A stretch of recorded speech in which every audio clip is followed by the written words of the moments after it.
আমি এই কুরআনুল কারীম গবেষণা করে দেখতে পেলাম, এই কুরআনুল কারীমের ভিতরে নামাজের নির্দেশ 82 বার, এই কুরআনুল কারীমের ভিতরে রোজার নির্দেশ এসেছে 14 বার, হজ্জের নির্দেশ মাত্র একবার।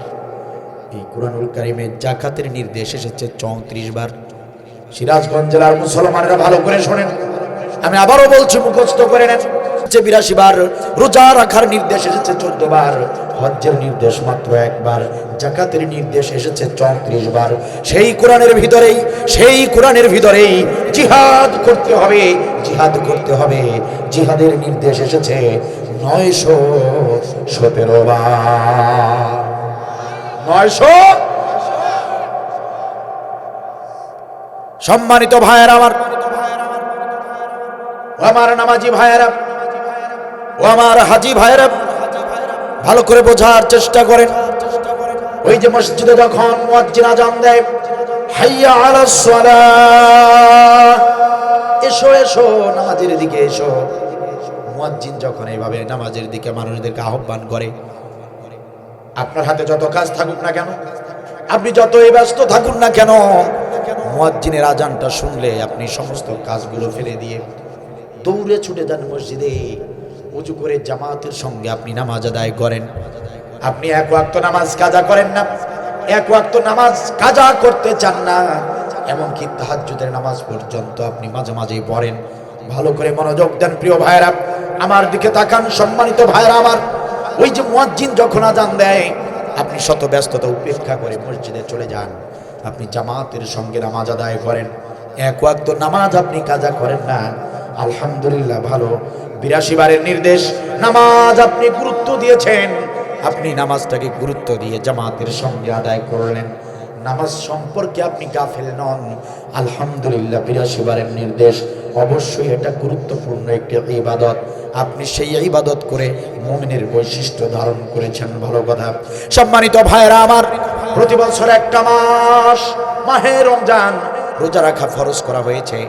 একটা মাস টানা, একটা মাস সারাদিন না খেয়ে, সারাটা দিন না খেয়ে অশ্লীলতা থেকে নিজেকে বিরত রাখেন, মিথ্যা কথা আর মিথ্যা কাজ থেকে নিজেকে বিরত রাখলেন। এই রোজা পালন করতে গিয়ে হালাল স্ত্রীর সঙ্গে দিনের বেলা মেলামেশা বন্ধ রাখলেন।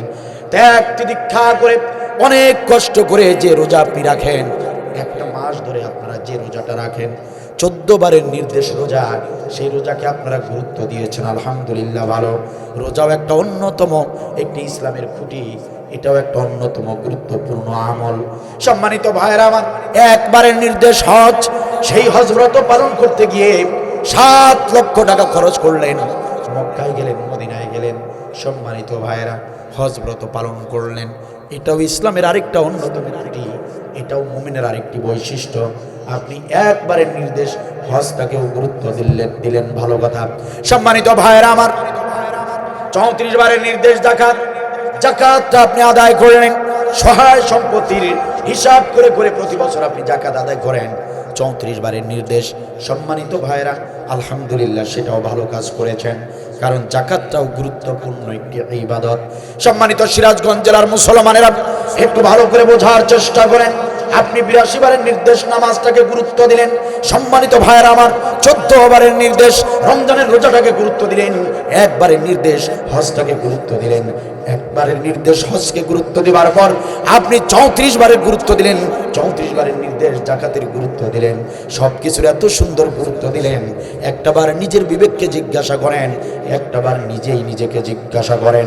আপনি 82 বারের নামাজকে গুরুত্ব দিলেন, 14 বারের রোজাকে গুরুত্ব দিলেন, একবারের হজকে গুরুত্ব দিলেন, 34 বারের যাকাতকে গুরুত্ব দিলেন। সেই কোরআনের ভিতরে 917 বার জিহাদের কথা এসেছে, প্রত্যক্ষ এবং পরোক্ষভাবে 917 বারের নির্দেশ, 917 বারের নির্দেশ। সেই জিহাদের আমলটাকে আপনি গুরুত্ব দিলেন না, জিহাদের আমলটাকে আপনি অবহেলা করলেন, জিহাদের আমল নিজেও করলেন না। যারা জিহাদের আমল করলো তাদেরকে আপনার ভালো লাগলো না, যারা জিহাদের কথা বলেছে, যারা দিন কায়েমের কথা বলেছে, তাদের বিরোধিতা করলেন। যারা জিহাদের কথা বলেছে তাদের নাম লিখে লিখে থানায় জমা দিলেন, যারা জিহাদের আন্দোলন করেছে তাদের বিরুদ্ধে মিথ্যা মামলা করলেন, যারা জিহাদের কথা বলেছে তাদের নামে মিথ্যা সাক্ষী দিয়ে ফাঁসিতে ঝুলিয়ে দিলেন। একটাবার নিজেই নিজেকে জিজ্ঞাসা জিজ্ঞাসা করেন, একটাবার নিজেদের বিবেককে জিজ্ঞাসা করেন। 917 বারের জিহাদের আমলটাকে অবহেলা করে, অস্বীকার করে আপনি জান্নাতে যাবেন নাকি জাহান্নামে যাবেন? আপনি আপনার বিবেকটাকে জিজ্ঞাসা করেন।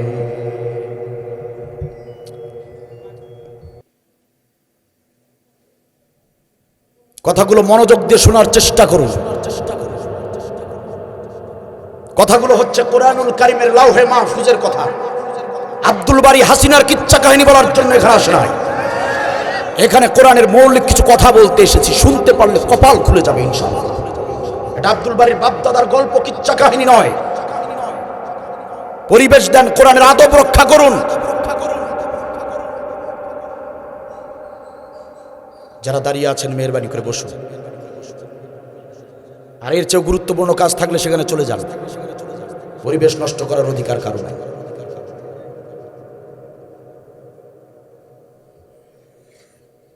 জিজ্ঞেস করুন নিজের বিবেককে।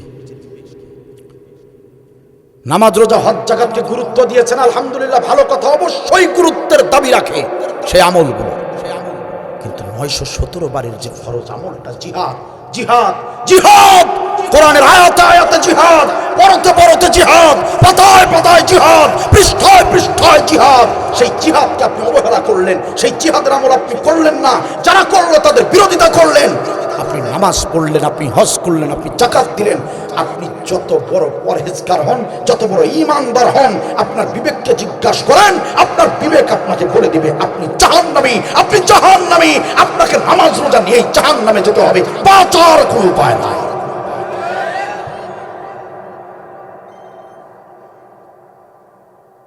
সূরা মুহাম্মদ 1 নম্বর আয়াত, ওয়াসাদ্দু আন সাবিলিল্লাহি আদাল্লা আমালাহুম।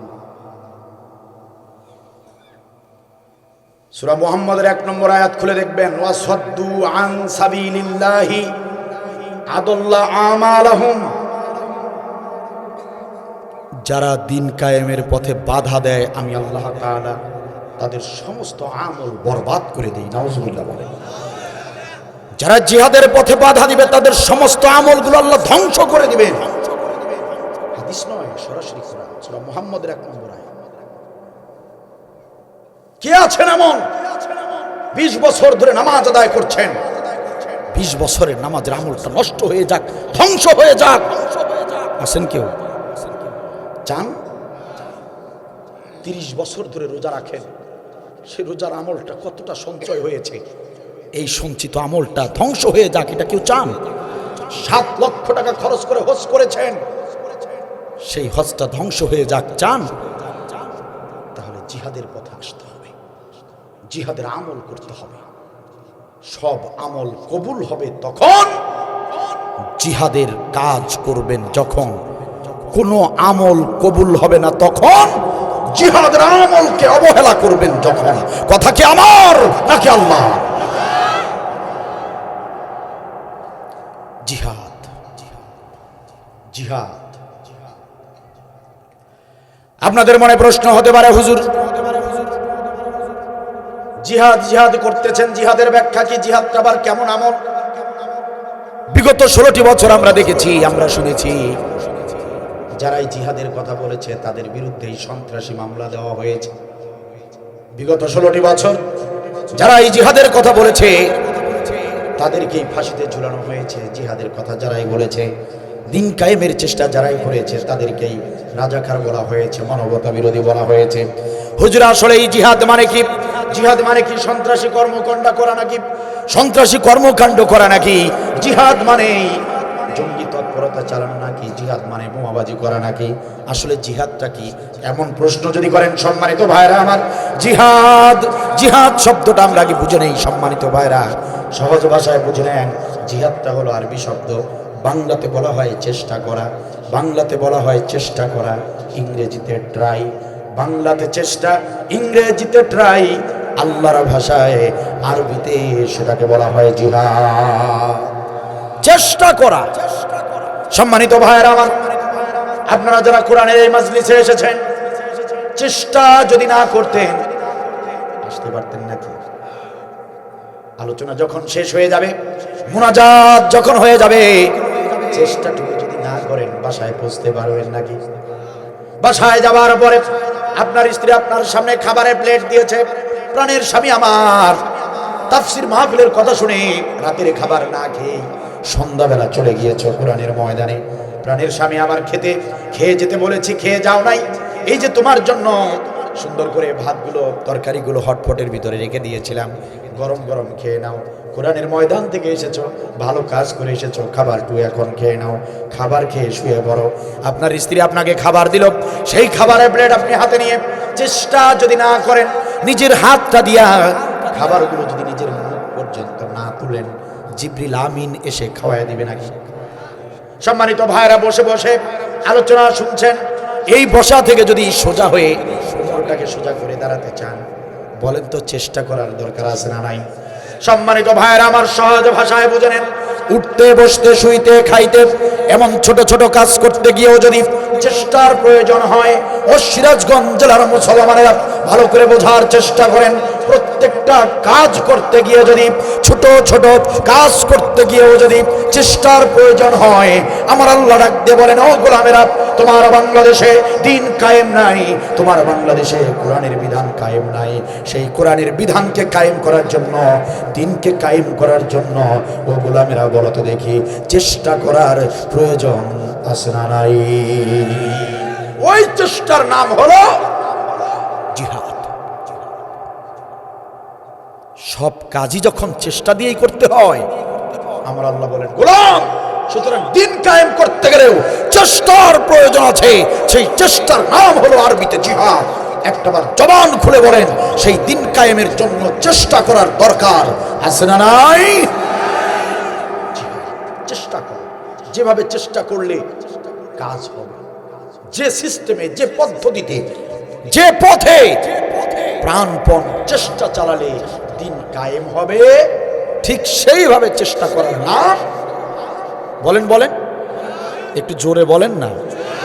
আমরা বীরের জাতি, বীরের মতো কথা বলবো, বিড়ালের মতো মিউ মিউ করবেন না। আমরা বীরের জাতি। আমাদের ছাত্র ভাইয়েরা জুলাই আগস্টে এই জাতির প্রত্যেক ব্যক্তিকে চোখে আঙ্গুল দিয়ে দেখিয়ে দিয়েছে বীর কারে বলে। প্রত্যেকের চোখে আঙ্গুল দিয়ে দেখিয়ে দিয়েছে অন্যায়ের প্রতিবাদ কেমনে করতে হয়, রক্ত কিভাবে দিতে হয়, জীবন কিভাবে দিতে হয়। এগুলো দেখার পরে এই জাতির লোকেরা যদি শিক্ষা গ্রহণ না করে, এই জাতির কপালে যে জালিম পালিয়েছে তার চেয়েও বড় জালিম ক্ষমতায় আসতে পারে, এতে কোনো সন্দেহ নাই। বীরের জাতি, বীরের মতো কাজ করবেন, বীরের মতো কথা বলবেন। কারণ আমাদের ভাই ছিলেন হযরতে হানজালা রাদিয়াল্লাহু তাআলা।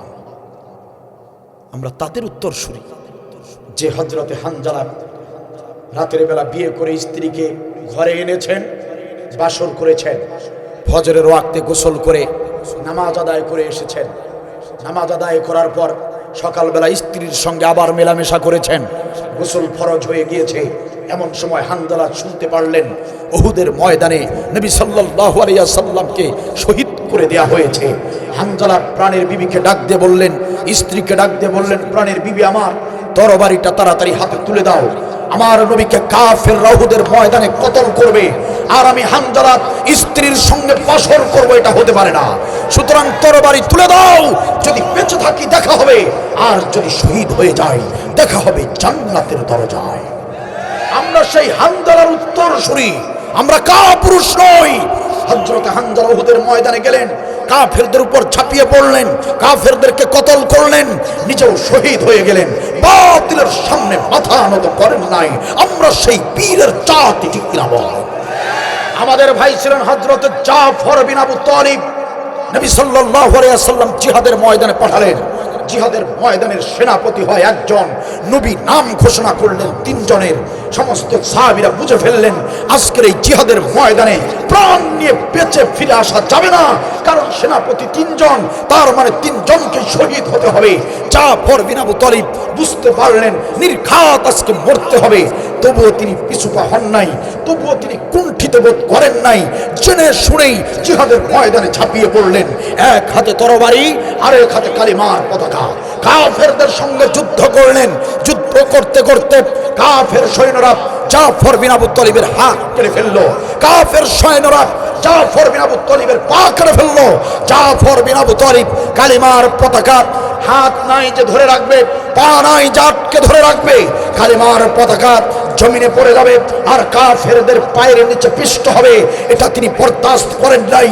জাফর বিন আবু তালিব দাঁত দিয়ে কামড়ে ধরে কালিমার পতাকা উত্তীর্ণ করে রেখেছে। কাফেরদের সামনে কালিমার পতাকা অপমানিত হবে, এটা তিনি বরদাস্ত করেন নাই।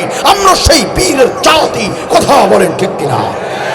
সম্মানিত ভাইয়েরা আমার, আমরা সেই খালিদ বিন ওয়ালিদের উত্তর শরীফ, যে খালিদ বিন ওয়ালিদ ইয়ারমুকের যুদ্ধে গেলেন, কাফেরদের সঙ্গে যুদ্ধ করলেন, কাফেরদেরকে কতল করে করে কাফেরদের লাশের স্তূপ হয়ে গেল। সেই স্তূপের উপর দাঁড়িয়ে খালিদ বিন ওয়ালিদ যুদ্ধ করলেন। কাফেরদেরকে এমন ভাবে তিনি কতল করেছিলেন, হাতের একটি নয় দুটি নয় 8টি তরবারি তিনি ভেঙে ফেলেছেন। কাফেরদেরকে হত্যা করে করে আমরা সেই বীরের উত্তরসূরি, আমরা কাপুরুষ নই, কথা বলেন ঠিক কিনা?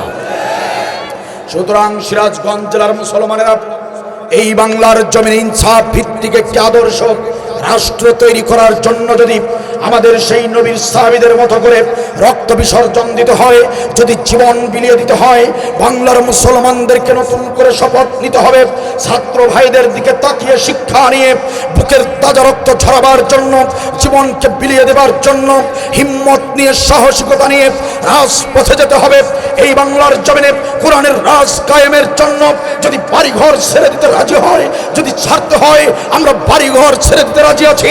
দিন কায়েমের জন্য যদি ব্যবসা বাণিজ্য ছাড়তে হয়, কৃষি ক্ষেত ছেড়ে দিয়ে যদি রাজপথে দাঁড়াতে হয়, আমরা রাজি আছি। যদি রংপুরের আবু সাইদের মতো বন্দুকের নলের সামনে বুক পেতে দিতে হয়, আমি আব্দুল বারী রাজি আছি। দিন কায়েমের লক্ষ্যে কারা কারা জীবন দিতে রাজি আছো, দুহাত তুলে আল্লাহকে দেখাও।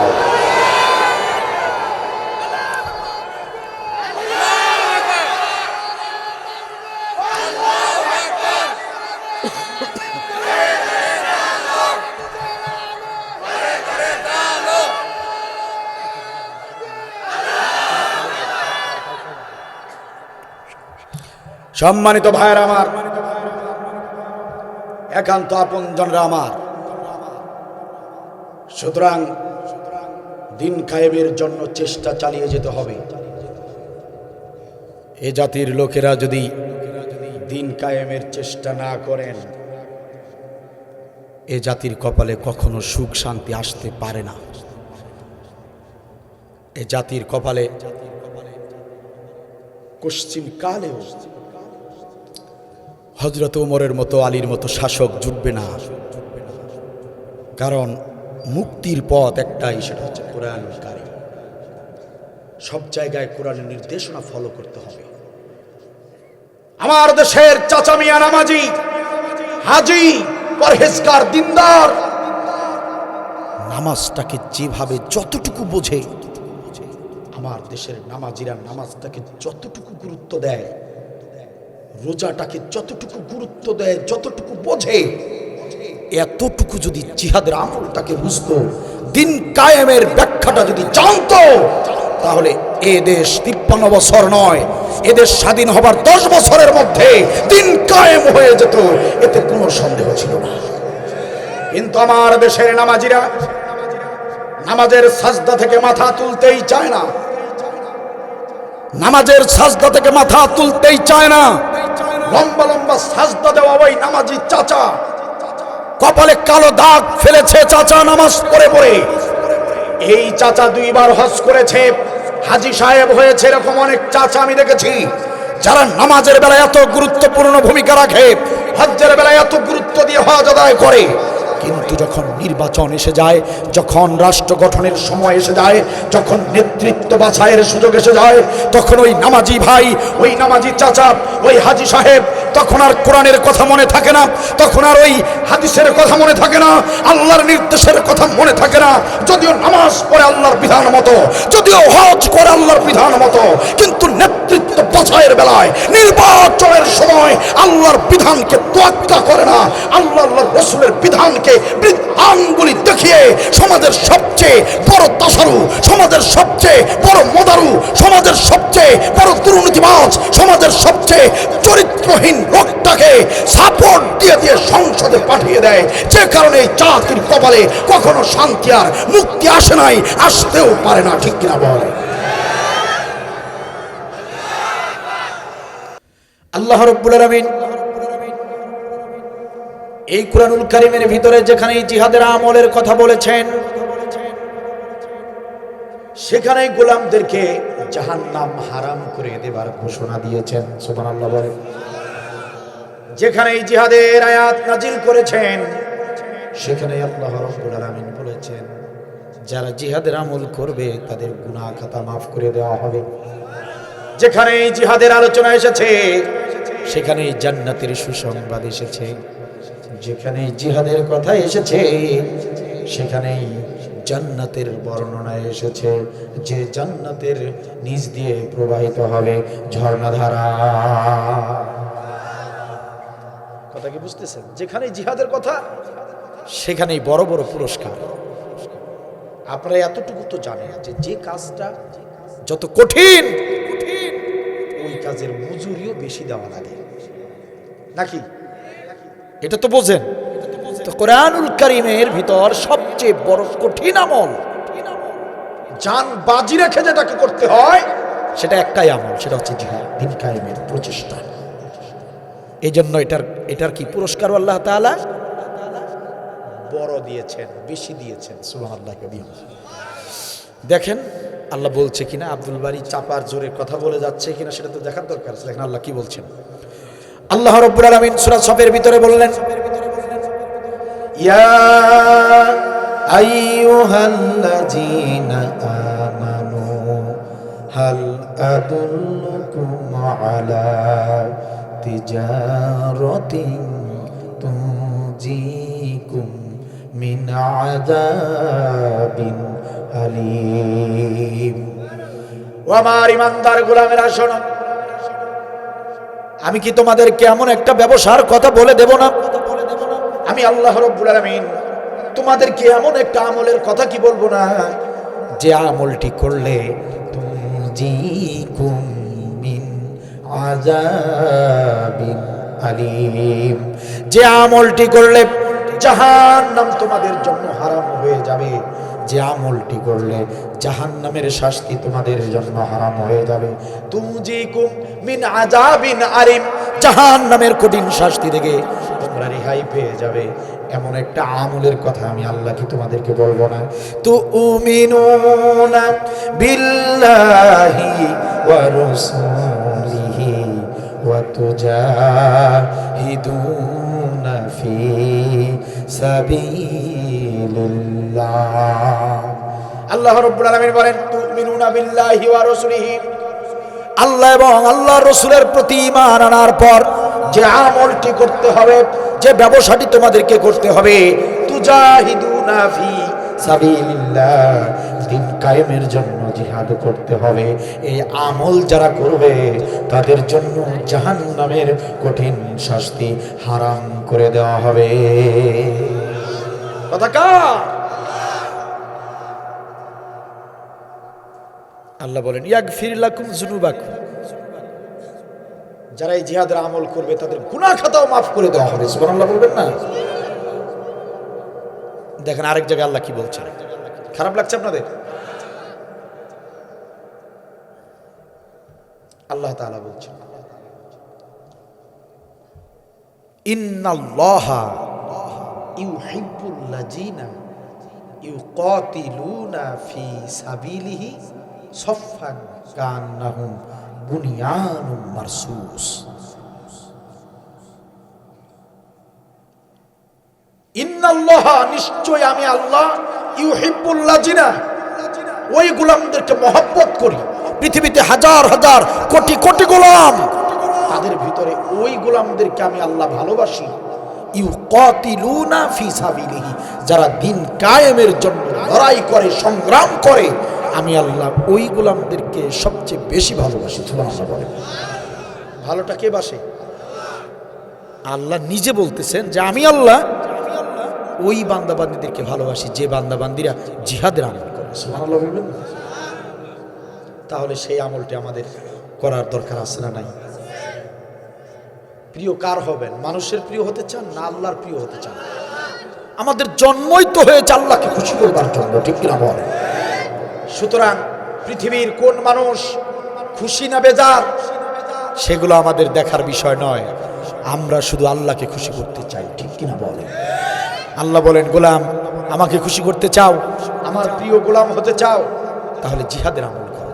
কুরআনুল কারীমে আর একটা আমল দেখাতে পারবেন না, আল্লাহ তাআলা এত গুরুত্ব দিয়েছেন, আর কোন আমল এরকম দেখাতে পারবেন না যতটা গুরুত্ব এই জিহাদের আমলের বেলায় আল্লাহ দিয়েছেন। সুবহানাল্লাহ। তাহলে জিহাদের আমল যারা করে আল্লাহর কাছে তারা প্রিয়।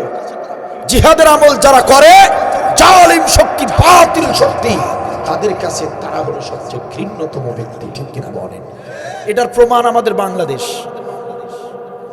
যারা দিন কায়েমের আন্দোলন করেছে, জালিমবাদ সরকার তাদেরকে দেশের শত্রু বানিয়ে, মানবতা বিরোধী বানিয়ে, মিথ্যা সাক্ষী দিয়ে আমাদের ইসলামী আন্দোলনের নেতাদেরকে ফাঁসিতে ঝুলিয়েছে, ঠিক কিনা বলেন?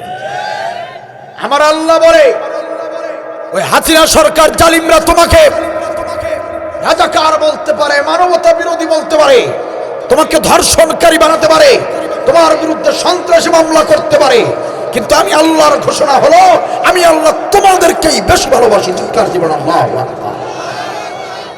এজন্য তারা কি করলেন? তারা জিহাদের পথে অটল থাকলেন। কারণ তারা পেয়েছে কার ভালোবাসা? আল্লাহর ভালোবাসায় পেয়ে তারা মগ্ন হয়ে গেলেন, তারা আল্লাহর প্রেমে পাগল হয়ে গেলেন, জিহাদের পথ থেকে সরে দাঁড়ালেন না। জালিমরা তাদেরকে ফাঁসিতে ঝুলিয়ে দিলেন, আর দিন কায়েমের সৈনিকরা হাসতে হাসতে ফাঁসিতে ঝুলে গেলেন। কারণ তারা ভালো করে জানে যে জালিমরা কষ্ট দিতে চায়, আর আল্লাহ রাব্বুল আলামিন আমাদেরকে ভালোবাসতে চান। চিল্লায় বলুন আল্লাহু আকবার। তো পৃথিবীর কে বা কারা আমাদেরকে খারাপ বলবে সেটা আমাদের দেখার বিষয় নয়। জিহাদের আমল করতেই হবে। জিহাদের আমল করার কারণে পৃথিবীর এক শ্রেণীর মানুষ আপনাকে আমাকে গালি দিতে পারে, তাতে আমাদের আফসোসের কোনো কারণ নাই।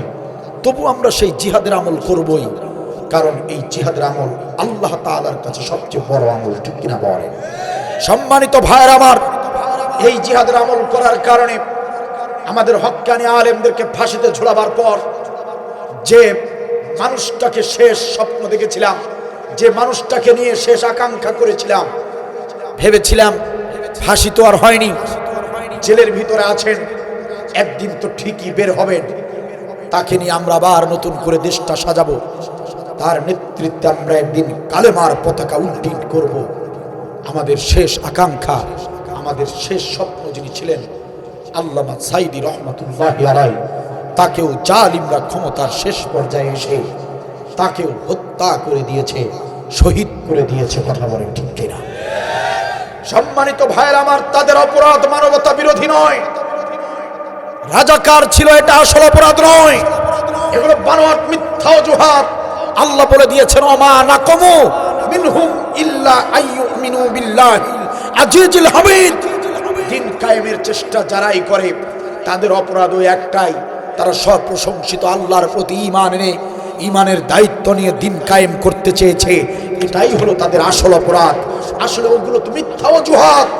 আল্লামা সাইদিকে হত্যা করা হয়েছে একই কারণে, অসুস্থ হননি, অসুস্থতার সংবাদ মিডিয়ায় ছড়িয়ে দিয়ে মেডিকেলে এনে ইনজেকশন পুশ করে তাকে হত্যা করা হয়েছে। কথা বলেন ঠিক কিনা? সম্মানিত ভাইরা, আমরা তাফসীর কুরআন মাহফিল থেকে আজকে আমরা আমাদের অন্তর্বর্তী সরকারকে জানাতে চাই, অন্তর্বর্তী সরকারের প্রধান উপদেষ্টা ডক্টর মোহাম্মদ ইউনূসকে আমরা জানাতে চাই, আপনি এমনিতেই এই বাংলাদেশের অন্তর্বর্তী সরকারের ক্ষমতায় আসেন নাই, বরং এদেশের ছাত্রদের রক্ত আর জীবনের উপর দিয়ে আপনাকে ক্ষমতায় বসানো হয়েছে, ঠিক কিনা বলেন? আমরা বলতে চাই, অন্তর্বর্তী সরকারের প্রধান উপদেষ্টা শুনুন, এই দেশে কার বিচার হবে আর কার হত্যার বিচার হবে না সে বিষয়ে আমাদের কোনো মাথা ব্যথা নাই, কিন্তু আমাদের তৌহিদি মুসলমানদের একটাই প্রাণের দাবি, এই বাংলার জমিনে 92% মুসলমানের জমিনে আর কারো বিচার হোক বা না হোক, আমাদের কলিজার টুকরা নয়নমণি আল্লামা সাঈদী হত্যার বিচার হতেই হবে। কথা বলে ঠিক কিনা? আমরা বলতে চাই, ডক্টর ইউনূস সাহেব শুনুন, আল্লামা সাঈদী হত্যার সঙ্গে যারা জড়িত সে আসামিরা যেন বাংলাদেশ ছেড়ে পালিয়ে যেতে না পারে সেই ব্যাপারে আপনাকে সজাগ থাকতে হবে। আল্লামা সাঈদী হত্যার সঙ্গে জড়িত ব্যারিস্টার সুমন ওই কুলাঙ্গার যাতে করে জামিনে মুক্তি না পায় সে ব্যাপারে আপনাকে সজাগ থাকতে হবে।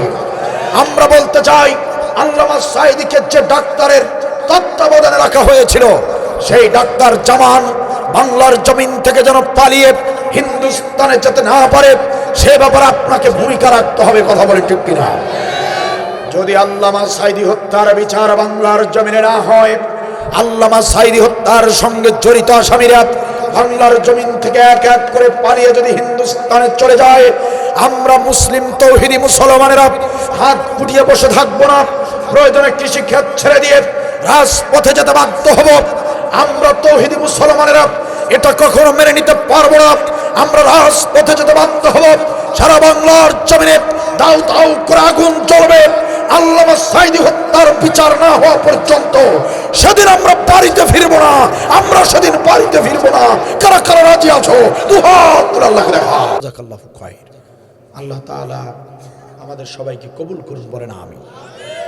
জিহাদ এই আমল করলেই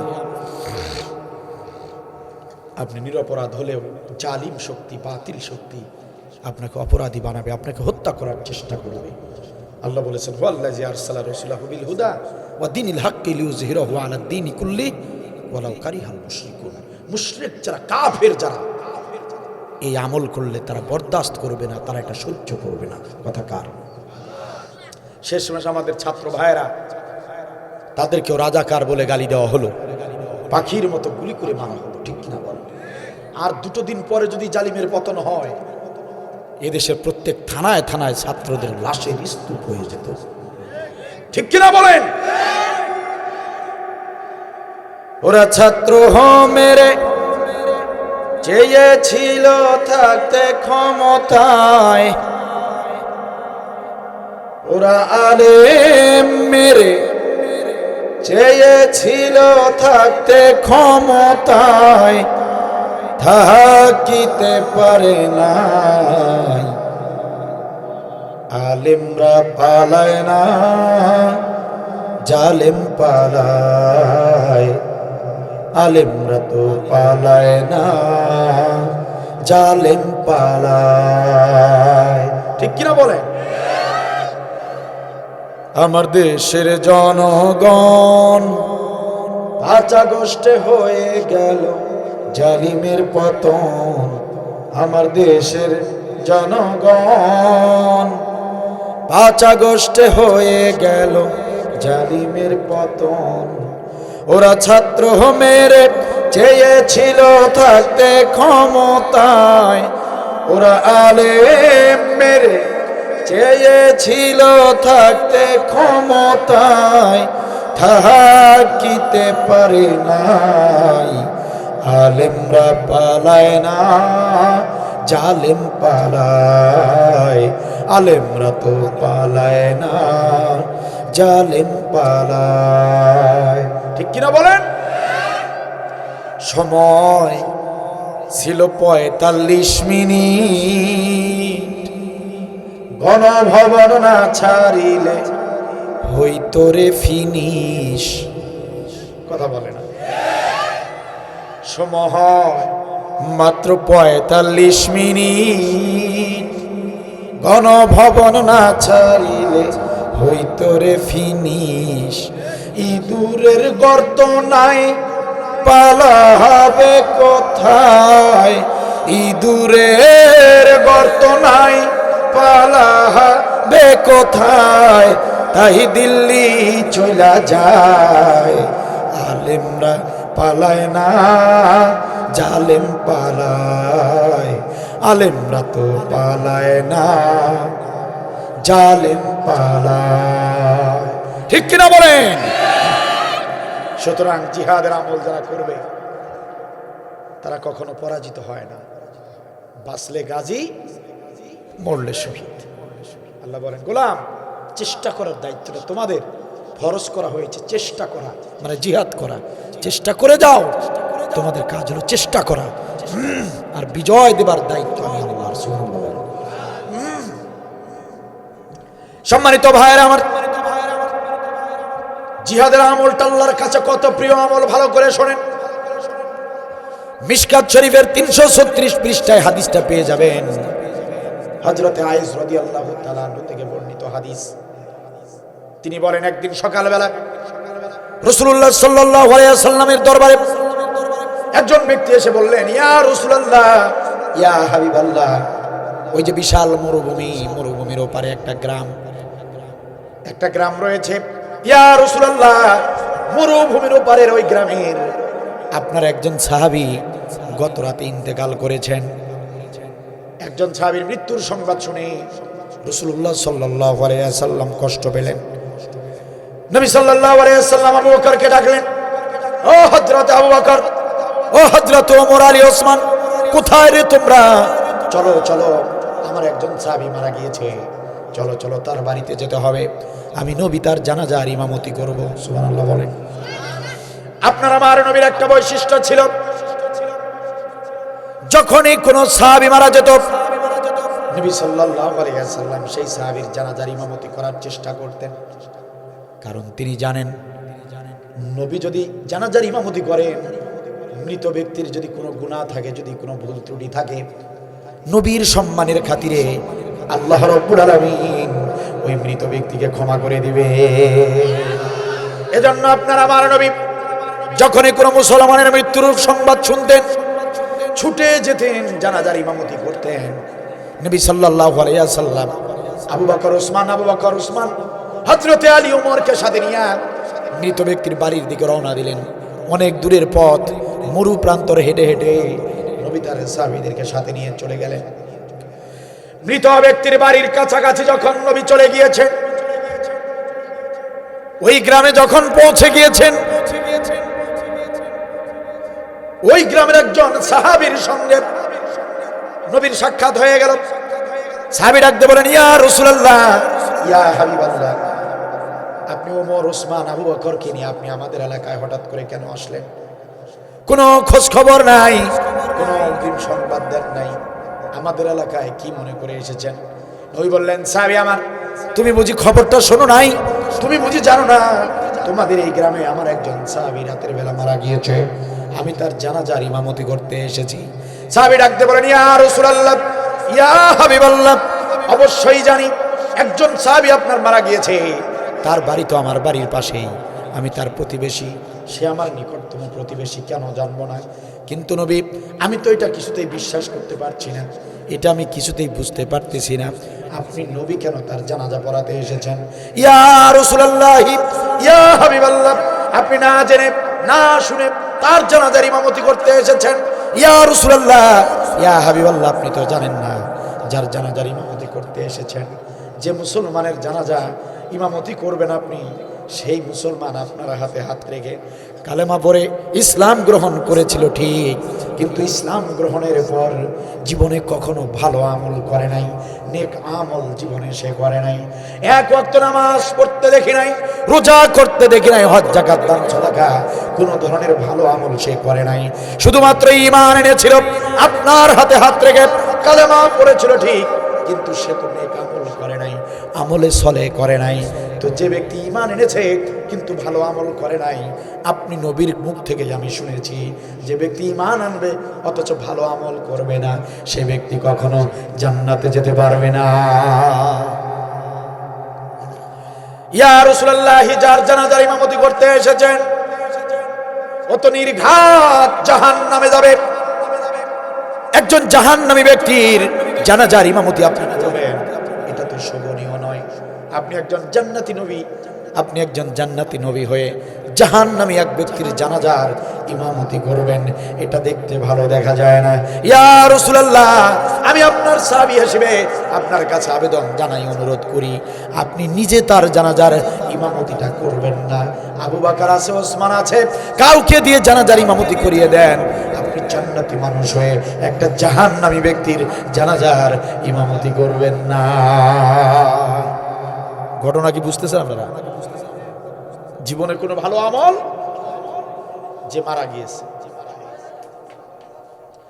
নবী সাল্লাল্লাহু আলাইহি সাল্লাম বললেন, সাহাবীরা আগে চলো তার বাড়ির ভিতরে যাই। সাহাবীদেরকে সাথে নিয়ে নবী সাল্লাল্লাহু আলাইহি সাল্লাম মৃত ব্যক্তির বাড়ির ভিতরে ঢুকে পড়লেন। তিনি ভিতরে ঢুকে দেখলেন সমস্ত আয়োজন কমপ্লিট। লাশটাকে গোসল করিয়ে কাফনের কাপড় পরিয়ে সুন্দর করে খাটিয়ার উপরে শোয়ায় রাখা হয়েছে। এখন শুধু জানাজা নামাজটা বাকি। নবী সাল্লাল্লাহু আলাইহি সাল্লাম কিছুক্ষণের মধ্যেই তিনি দেখতে পেলেন ওই এলাকার ভিতরে যত মুসলমান সাহাবী ছিল সবাই জড়ো হয়েছে তার জানাজায় অংশগ্রহণ করার জন্য। সবাই তার বাড়িতে জমায়েত হয়েছে। নবী দেখলেন বেশ কিছু সাহাবী উপস্থিত হয়েছে। নবী আমার ডাক দিয়ে বললেন, ও সাহাবীরা আমার, তোমরা আমার সামনে কাতারবদ্ধ হয়ে দাঁড়াও। আমি নবী তোমাদের সঙ্গে দু চারটি কথা বলতে চাই, গুরুত্বের সঙ্গে শুনবা। সমস্ত সাহাবীরা নবীর সামনে দাঁড়িয়ে গেলেন। ইয়া রাসূলুল্লাহ, ইয়া হাবিবাল্লাহ, বলেন কি বলতে চান, আমরা মনোযোগ দিয়ে শুনবো। নবী বললেন, সাহাবীরা আমার, ও সাহাবীরা, তোমাদের বাড়ি এই এলাকায়, এই গ্রামে। ও আমার সাহাবীরা শোনো, আমি এসেছিলাম এই যে লাশ হয়ে খাটিয়ার উপরে শুয়ে আছে, আমার এই সাহাবীর জানাজার ইমামতি করার জন্য। দূর থেকে আমি ছুটে এসেছি, কিন্তু আমি আসার পরে জানলাম এই সাহাবী আমার জীবনে কোনো ভালো আমল করে নাই, জীবনে নামাজ রোজা হজ যাকাত কোনো আমলের ধারে নাই। অনেকেই বলেছে ওরা কি বিনা হিসাবে জাহান্নামে যাবে। এই কথা শোনার পরে আমি বড় কষ্ট পেয়েছি। সাহাবী আমার এভাবে জাহান্নামে যাবে, এভাবে সে কোনো ভালো আমল করে নাই, এটা জানার পরে আমি খুবই বড় কষ্ট পেয়েছি। ও আমার সাহাবীরা, তোমাদের ভিতরে এমন একজন ব্যক্তি কি এখানে নাই? এমন একজন সাহাবী তোমাদের ভিতরে এমন একজন কি নাই যে ব্যক্তি আমার এই মৃত সাহাবীর জীবদ্দশায় একটা ভালো আমলের সাক্ষী দিতে পারবা? আমার এই সাহাবী জীবনে একটা ভালো কাজ করেছে, এমন সাক্ষী তোমরা কেউ দিতে পারবা নাকি? কে আছো এমন একজন ব্যক্তিকে এখানে নাই আমার এই মৃত সাহাবী একটা ভালো কাজ করেছে এমন সাক্ষী দিতে পারবা? সমস্ত সাহাবীদের ভিতরে পিছনের কাতারে দাঁড়ানো একজন সাহাবী হাত তুললেন, ইয়া রাসূলুল্লাহ, ইয়া হাবিবাল্লাহ, ওই যে লাশ হয়ে শুয়ে আছে আপনার ওই সাহাবীর জীবদ্দশায় একটা ভালো কাজ করেছে, আমি আপনার মুজাহিদ সাহাবী সেই আমলের সাক্ষী দিতে চাই। সুবহানাল্লাহ, বাড়ির জায়গা কইলেন, এখানে বললে শক্তি ক্ষয় হয়ে যাবে। নবী বললেন, সাহাবীরা দেরি করো না, দেরি করো না, ও সাহাবীরা তাড়াতাড়ি করে বলো কি এমন আমল তুমি দেখেছিলে, বলো আমার এই সাহাবী কি এমন আমল করেছিল, তাড়াতাড়ি সাক্ষী দাও। সাহাবী বললেন, ইয়া রাসূলুল্লাহ, ইয়া হাবিবাল্লাহ, অল্প কিছুদিন আগের ঘটনা, আপনার নির্দেশে আমরা মুজাহিদ সাহাবীরা যুদ্ধের ময়দানে গিয়েছিলাম দিন কায়েমের লক্ষ্যে কাফের বেঈমানদের বিরুদ্ধে যুদ্ধ করার জন্য। আপনার নির্দেশে আমরা মুজাহিদে কাফেলা যুদ্ধের ময়দানে গেলাম, কাফেরদের সঙ্গে যুদ্ধ করলাম, কাফেরদেরকে কতল করে করে কালিমার পতাকা উড্ডীন করে বিজয় অর্জন করে আমরা তখন বাড়ির দিকে ফিরছিলাম। আমরা মুজাহিদি সাহাবীরা বিজয় অর্জন করে বাড়ির দিকে যখন ফিরতেছিলাম, প্রতিমধ্যে রাত হয়ে গেল, অন্ধকার নেমে আসলো। আমরা সবাই যাত্রা বিরতি করলাম। আমরা সিদ্ধান্ত নিলাম ফজরের ওয়াক্ত হবে যখন আবার নতুন করে রওনা করব। তখন রাতের বেলা আমরা রাস্তায় থাকলাম না, আমরা মরুভূমিতে একটা জায়গা নির্ধারণ করলাম, ভালো একটা জায়গা দেখে সেখানে তাঁবু স্থাপন করলাম, সেখানে আমরা শুয়ে পড়লাম। ফজরের ওয়াক্ত যখন হবে, সকাল যখন হবে, তখন আমরা আবার রওনা শুরু করব বাড়ির দিকে। কারণ নবী আপনি বারবার আগেই বলে দিয়েছিলেন রাস্তায় তোমরা রাত পার করবে না, কারণ মুজাহিদ সাহাবীদের শত্রু থাকে চতুর্দিকে। রাতের বেলা তোমরা যদি রাস্তায় থাকো, কাফেররা চতুর্মুখী আক্রমণ করে তোমাদেরকে হত্যা করে ফেলতে পারে। এই জন্য আমরা যাত্রা বিরতি করলাম, মরুভূমিতে একটা জায়গা দেখে সেখানে তাঁবু স্থাপন করলাম। আর সেখানে তাঁবু স্থাপন করে আমরা সমস্ত মুজাহিদরা লাইন ধরে শুয়ে পড়লাম। ইয়া রাসূলুল্লাহ, জিহাদের ময়দান থেকে আমরা ফিরেছি, কাফেরদের সঙ্গে যুদ্ধ করে ফিরেছি, বিজয় অর্জন করে ফিরেছি। আমরা কেউ সুস্থ নই, আমরা সবাই অসুস্থ এবং আহত। যুদ্ধের ময়দান থেকে সুস্থ শরীরে কোনো মুজাহিদ তো ফিরতে পারে না, ঠিক কিনা বলেন? ইয়া রাসূলুল্লাহ, আমাদের কারো কারো হাত কাটা, কারো কারো পা কাটা, কারো কারো মাথা ফাটা। আমরা আহত অবস্থায়, অসুস্থ অবস্থায়, ক্লান্ত শ্রান্ত অবস্থায় আমরা তাঁবুর নিচে শুয়ে পড়েছি। যখন ঘুম ঘুম ভাব চলে এসেছে, ঘুমিয়ে যাব এমন একটা সময় হঠাৎ করে আমরা পাহাড়ি হিংস্র প্রাণীদের গর্জন শুনতে পেলাম। পাশেই একটা কোনো পাহাড় আছে অথবা কোনো জঙ্গল আছে, সেখান থেকে হিংস্র প্রাণীরা গর্জন দেওয়া শুরু করেছে। হিংস্র প্রাণীদের গর্জন শুনে আমরা সবাই ভীত সন্ত্রস্ত হয়ে গেলাম। আমরা শোয়া থেকে সবাই উঠে দাঁড়ালাম।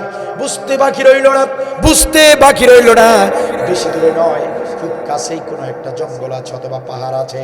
আমরা যখন ঘুমিয়ে পড়ব, ইয়া রাসূলুল্লাহ, আমরা যখন ঘুমিয়ে যাব, ওই পাহাড়ি জঙ্গলের হিংস্র প্রাণীগুলো তাঁবুর ভিতরে যদি ঢুকে যায় আর আমাদেরকে যদি ছিঁড়ে ছিঁড়ে খায়, বাঁচার তো কোনো উপায় থাকবে না। আমরা বড় বেকায়দায় পড়ে গেলাম। ইয়া রাসূলুল্লাহ, আমরা বড় ভয় পেয়ে গেলাম, বাঁচবো কেমনে?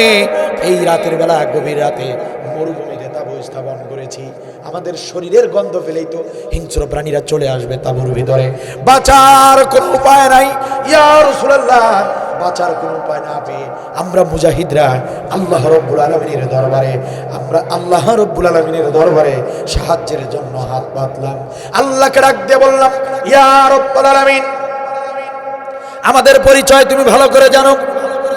তোমার প্রিয় হাবিবের মুজাহিদ সাহাবী আমরা জিহাদের ময়দানে গিয়েছিলাম, কাফের বেঈমানদের বিরুদ্ধে যুদ্ধ করে বিজয় অর্জন করে আমরা বাড়ির দিকে ফিরতেছি। রব্বুল আলামিন, তুমি তো সবই জানো আল্লাহ, আমরা বাড়ির দিকে ফিরবো, আমরা তাঁবু স্থাপন করে যাত্রা বিরতি করেছি, কিন্তু রব্বুল আলামিন বুঝতে পারি নাই পাশেই জঙ্গল আছে আর সেখানে হিংস্র প্রাণী আছে, আমরা বুঝতে পারি নাই। এখন শুনতে পেলাম, এখন বুঝতে পেলাম পাশেই হিংস্র প্রাণীরা আছে। রাতের গভীরে তারা যদি তাঁবুর ভিতরে ঢুকে যায়, আমাদের তো বাঁচার কোনো উপায় থাকবে না। রব্বুল আলামিন, ইয়া রব্বুল আলামিন, আমাদের জন্য মেহেরবানি করে একজন সাহায্যকারী পাঠিয়ে দিন। ইয়া রাসূলুল্লাহ,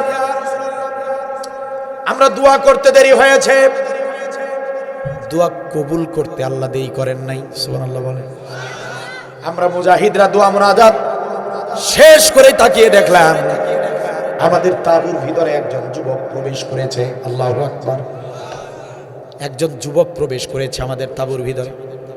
যুবক আমাদের কাছে চলে আসলেন, আমাদের সামনে এসে ডাক দিয়ে বললেন, ও লোক সকলেরা, কে তোমরা? কি তোমাদের পরিচয়? কোথায় গিয়েছিলে আর কোথা থেকে আসতেছো? আমার বাড়ির সামনে মরুভূমিতে কেন তাঁবু স্থাপন করেছো? তাঁবু যে স্থাপন করেছো, কার অনুমতি নিয়েছো? বলো তোমাদের পরিচয় কি? ইয়া রাসূলুল্লাহ, ঘটনাটা শোনেন। আমরা মুজাহিদ সাহাবীরা বললাম, ও যুবক, আমাদের তেমন বড় কোনো পরিচয় নাই, আমাদের পরিচয় হলো আমরা বিশ্ব নবীর মুজাহিদ সাহাবী, দিন কায়েমের লক্ষ্যে জিহাদের ময়দান থেকে বিজয় অর্জন করে বাড়ির দিকে ফিরতেছি।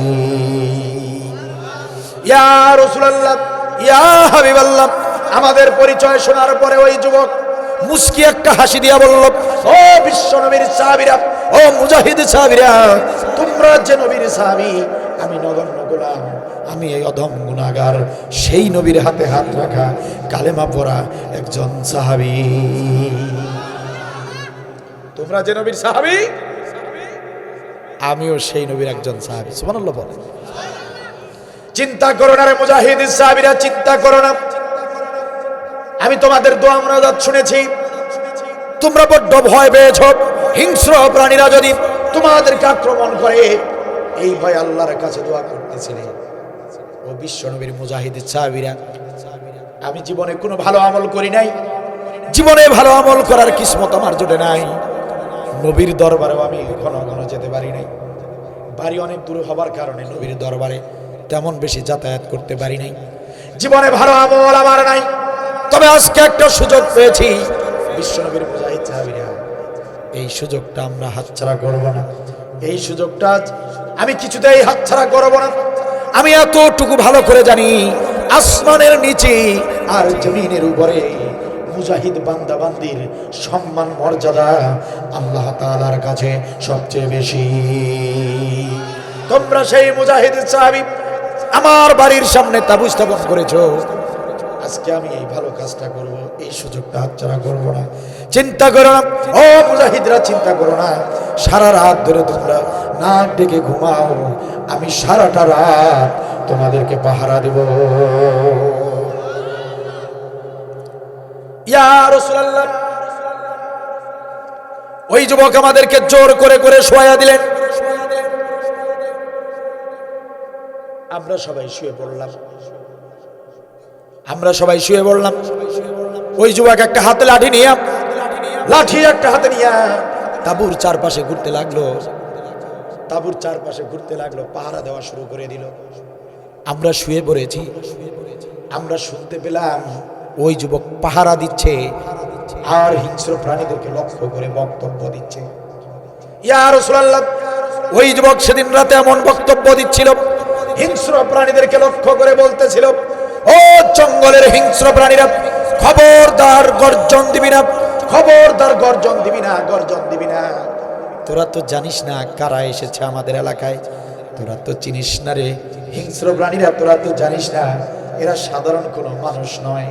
যারা আশ্রয় নিয়েছে, তাবু স্থাপন যারা করেছে, তারা হলো বিশ্বনবীর মুজাহিদ সাহাবী, যুদ্ধ করে বিজয় অর্জন করে ফিরেছে। ও জঙ্গলের হিংস্র প্রাণীরা, তোরা তো জানিস না আসমানের নিচে আর জমিনের উপরে আল্লাহ তাআলার কাছে এই বান্দাদের সম্মান আর মর্যাদা সবচেয়ে বেশি। সুতরাং ও জঙ্গলের হিংস্র প্রাণীরা, খবরদার খবরদার, বিয়াদবি করবি না, বিয়াদবি করবি না রে হিংস্র প্রাণীরা, বিয়াদবি করবি না। যদি খুব বেশি খিদা লেগে থাকে তবে চলে আয়, আমার গোশত মাংস খেয়ে যা, কিন্তু খবরদার খবরদার, মুজাহিদ সাহাবীরা ঘুমাচ্ছে, তাদের ঘুমের ভিতরে গর্জন দিয়ে বিরক্ত করবি না। ইয়া রাসূলুল্লাহ, আমরা কখন ঘুমিয়ে পড়েছি টের পাই নাই, বুঝতে পারি নাই। সকাল যখন হয়ে গেল, ফজরের ওয়াক্ত যখন হয়ে গেল, আমরা জাগলাম। আমরা জাগার পরে তাঁবুর বাহিরে গিয়ে দেখলাম তখন পর্যন্ত ওই যুবকটা আমাদেরকে পাহারা দিচ্ছে। তখন পর্যন্ত তাঁবুর চারপাশে সে হাঁটতেছিল, পাহারা দিচ্ছিল। ইয়া রাসূলুল্লাহ, ইয়া হাবিবাল্লাহ, একটা রাত দিন কায়েমের সৈনিকদেরকে পাহারা দিয়েছে, নিশ্চয় এটা একটা ভালো আমল। এই পাহারাদার হিসেবে সেই রাতে পাহারা দিয়েছিলেন যিনি, আপনার সামনে খাটিয়ার উপরে লাশ হয়ে শুয়ে আছেন তিনি। সেই রাতের সেই যুবক হলো আপনার এই সাহাবী। নবী বললেন, সাহাবীরা দেরি করো না, ও আমার সাহাবীরা সবাই কাতারবদ্ধ হও, আমি বিশ্ব নবী আমার এই সাহাবীর জানাজার ইমামতি করব। আল্লাহু আকবার। জীবনে নামাজ, রোজা, হজ, যাকাত ভালো কোনো আমল করে নাই। সম্মানিত ভাইরা, কি কষ্ট আছে। রাসূলুল্লাহ সাল্লাল্লাহু আলাইহি ওয়াসাল্লাম ওই মৃত সাহাবীর জানাজার ইমামতি করলেন। শুধু জানাজার ইমামতি করলেন না, সিরাজগঞ্জ জেলার মুসলমানেরা ভালো করে মনোযোগ দিয়ে শুনেন, জিহাদের আমলটা আল্লাহর কাছে কত ভালোবাসার আমল, কত প্রিয় আমল। নবী সাল্লাল্লাহু আলাইহি ওয়াসাল্লাম শুধু জানাজার ইমামতি করলেন না, রাসূলুল্লাহ সাল্লাল্লাহু আলাইহি ওয়াসাল্লাম জানাজা শেষ করে ওই লাশের খাটিয়া নিজ কাঁধে বহন করে করে কবর পর্যন্ত নিয়ে গেলেন। জান্নাতি নবী, আপনার আমার নবী, দয়ার নবী মুহাম্মদ সাল্লাল্লাহু আলাইহি ওয়াসাল্লাম শুধু কবর পর্যন্তই গেলেন না, তিনি নিজে কবরে নেমে গেলেন। লাশটাকে আদর করে, যত্ন করে, সুন্দর করে নিজে নিজে হাতে লাশটাকে কবরে নামালেন। নবী সাল্লাল্লাহু আলাইহি ওয়াসাল্লাম লাশটাকে নিজ হাতে কবরে নামালেন। কবরে নামালেনই শুধু না, কবরে নামাবার পর জান্নাতি নবী আমার তার জান্নাতি ঠোঁট দিয়া ওই মৃত সাহাবীর মুখের কাপড়ের কাপড় খুলে মৃত সাহাবীর কপালে একটা চুমা দিলেন। ও আমার ভাইরা, জীবনে ভালো কোনো আমল করে নাই, কি খুশনসিব, নবী সাল্লাল্লাহু আলাইহি ওয়াসাল্লাম লাশের কপালে চুমা পর্যন্ত দিলেন। শুধু তাই নয়, লাশটা সুন্দর করে কবরে শোয়া দেওয়ার পরে সমস্ত সাহাবীদেরকে সাথে নিয়ে বালি আর পাথরগুলো দিয়া কবরের কাজ যখন শেষ করে ফেললেন, বালি আর পাথর দিয়া কবরটা যখন সম্পাদন হয়ে গেল, কবরটা যখন কাজ যখন শেষ হয়ে গেল, সমস্ত সাহাবীরা সেখানে দাঁড়ানো। নবী সাল্লাল্লাহু আলাইহি ওয়াসাল্লাম তার ডান হাত কবরের মাঝখানে রাখেন। আমার দিকে লক্ষ্য করেন প্রিয় ভাইরা আমার, কবরের কাজটা শেষ হবার পরে আপনার আমার নবী তার ডান হাত কবরের মাঝখানে তিনি এভাবে রাখলেন। তিনি কবরের মাঝখানে ডান হাত এভাবে রাখলেন, নবী ডান হাত রাখলেন, রেখে তিনি ঘোষণা করলেন, ইন্না সাহাবাকা ইয়াজুন্নুনা আন্নাকা মিন আহলিন নার ওয়া আনা আশহাদু আন্নাকা মিন আহলিল জান্নাহ। নবী বললেন, কবরবাসী সাহাবী আমার, ও কবরবাসী সাহাবী রে, তোমার বন্ধুরা বলেছে তুমি জাহান্নামী, তোমার প্রতিবেশীরা বলেছে তুমি জাহান্নামী। ওয়া আনা আশহাদু আন্নাকা মিন আহলিল জান্নাহ, আর আমি বিশ্ব নবী ঘোষণা করলাম তুমি বিনা হিসাবে জান্নাতি। সম্মানিত ভাইয়েরা আমার, নামাজ, রোজা, হজ, যাকাত অবশ্যই গুরুত্বপূর্ণ ইবাদত, এগুলো গুরুত্বের সঙ্গে করতেই হবে। সেই সঙ্গে জিহাদের আমলটা করতে হবে, কারণ জিহাদের আমলটা আল্লাহর কাছে খুবই প্রিয় আমল। দেখেন না, জীবনে কোনো আমল করলো না, একটা রাত শুধু মুজাহিদদেরকে পাহারা দিয়েছিল, দিন কায়েমের সৈনিকদেরকে একটা রাত পাহারা দেবার কারণে আল্লাহ রাব্বুল আলামিন ওই একটা রাতের আমল আল্লাহর কাছে এত ভালো লেগে গেল, আল্লাহ তাআলা এতটাই খুশি হলেন, তাম জিন্দেগির গুনাহ খাতা মাফ করে দিলেন, আবার নবীর মুখ দিয়ে জান্নাতের সুসংবাদ ছড়িয়ে দিলেন। ও সিরাজগঞ্জ জেলার মুসলমানেরা, উল্লাহপাড়া উপজেলার মুসলমানেরা, সেই জিহাদের আমল করার যদি কখনো সুযোগ এসে যায়, সারা বিশ্বব্যাপী গাজওয়াতুল হিন্দের আলামত তৈরি হয়ে গিয়েছে। সারা বিশ্বব্যাপী মুসলমানরা ঐক্যবদ্ধ হতে চলেছে, হিন্দুস্তানের বিরুদ্ধে জিহাদ হবে, ইমাম মাহাদির আত্মপ্রকাশ হবে। ইমাম মাহাদির নেতৃত্বে যদি হিন্দুস্তানের বিরুদ্ধে জিহাদে নামতে হয়, অথবা আমার এই বাংলাদেশে দিন কায়েমের লক্ষ্যে যদি জিহাদের ময়দানে অবতীর্ণ হতে হয়, যদি রাজপথে যেতে হয়, জিহাদের ঝান্ডা নিয়ে যদি কাফের বেঈমানদের বিরুদ্ধে মোকাবেলা করতে হয়, কারা কারা যেতে রাজি আছেন দুহাত তুলে আল্লাহকে দেখান। মাশাআল্লাহ, জাযাকাল্লাহ, আল্লাহ কবুল করুন, বলেন আমিন।